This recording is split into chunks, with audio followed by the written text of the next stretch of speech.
Hello there. The promise made by the Brexiteers to regain control of the border when they leave the EU has so far only been half fulfilled, and for many, it's the less important half.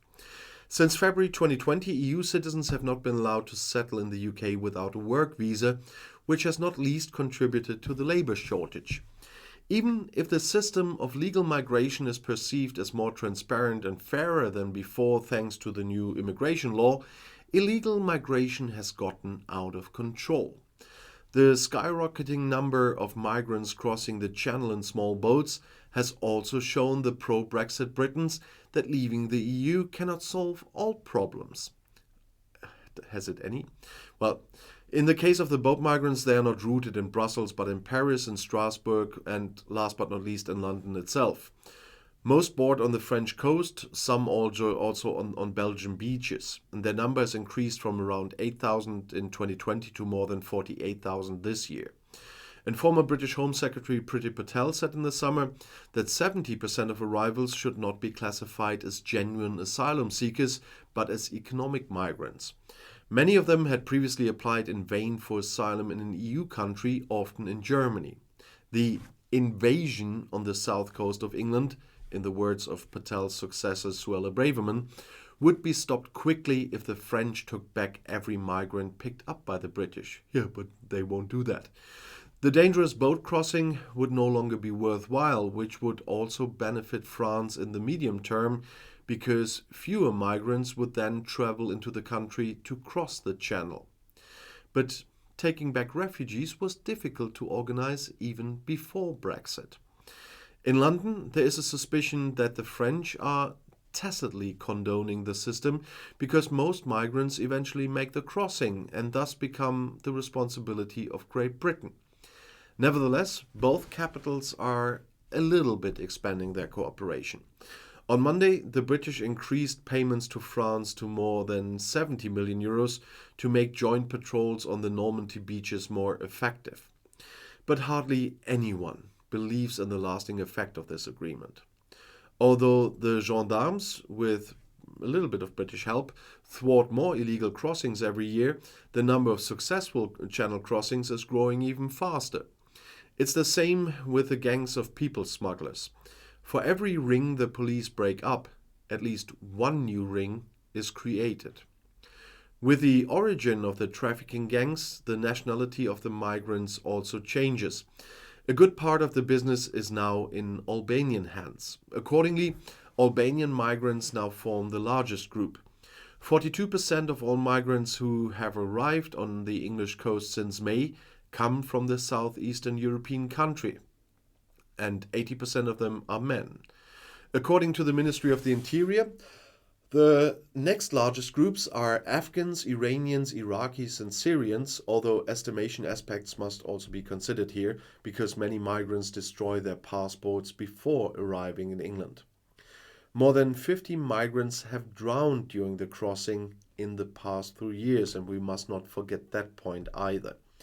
The Geneva Refugee Convention and the European Convention on Human Rights, the ECHR, not only obliged the British authorities to accept asylum seekers, but also set standards for their treatment and legal procedures.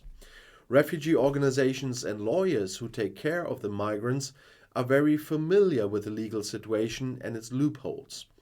In the last 12-month period evaluated, that was until June 2022, more than three-quarters of all asylum seekers, including those who entered the countries on visas or who entered the country via official quotas, received asylum status or were allowed to stay for humanitarian reasons.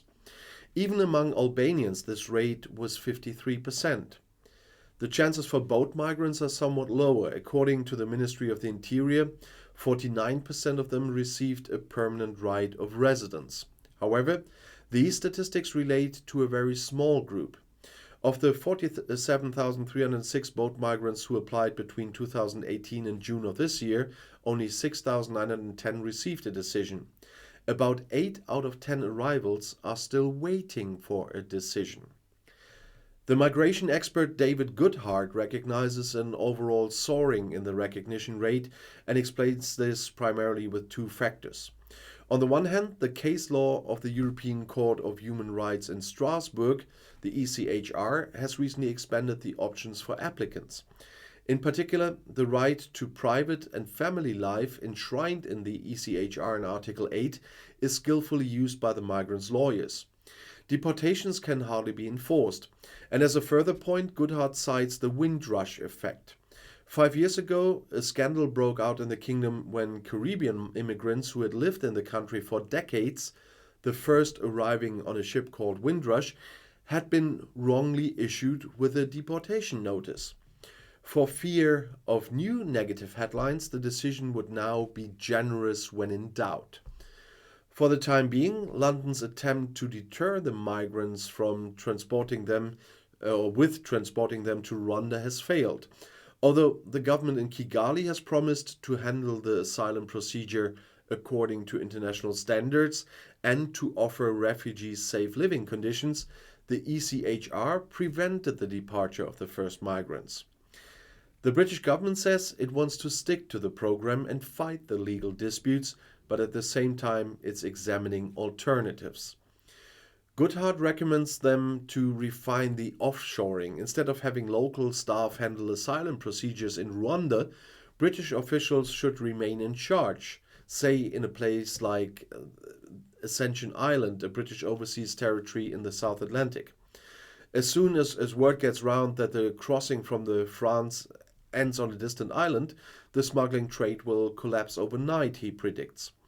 At the same time, the government should increase the official refugee quotas. That means fly in more genuine refugees in an orderly process from United Nations camps. London should simply resist possible objections by the ECHR and, if necessary, allow itself to be thrown out. In this case, Goodhart advises launching a revised international convention with like-minded Western countries. So he suggests breaking international law again. What a surprise. However, some of the so-called pull factors are also homemade. French politicians have consistently pointed out that both Britain's asylum system and its weakly regulated labor market attract migrants. Recently, Manston's overcrowded asylum center was reported, but that was an exception. In general, migrants fare better in the kingdom than in other places. In the absence of asylum seekers' homes, the arrivals are usually brought to hotels after a short time where they await the outcome of their procedure. But we have the same here in Germany if we need the space. Around 40,000 migrants are currently staying in hotel rooms across the country. According to newspaper reports, some of the rooms were recently offered on the market for more than €200, but it's also nothing we haven't seen here in Germany. The government spent around €7 million a day on hotel accommodation alone. Some people who don't think they have a chance of getting asylum go into hiding as soon as they arrive at the hotel. Even if asylum seekers are not officially allowed to work, there are many opportunities in that country. Research by a television station has revealed that some Albanians turned up at major construction sites in London just 48 hours after they landed on the coast. Checks are rare, and the fact that no ID is required in Great Britain also makes life in the semi-dark much easier than, for example, here in Germany. Our customs checks regularly all big construction sites, and they want to see the passports and IDs. And I'll see you in my next video. I'll be back.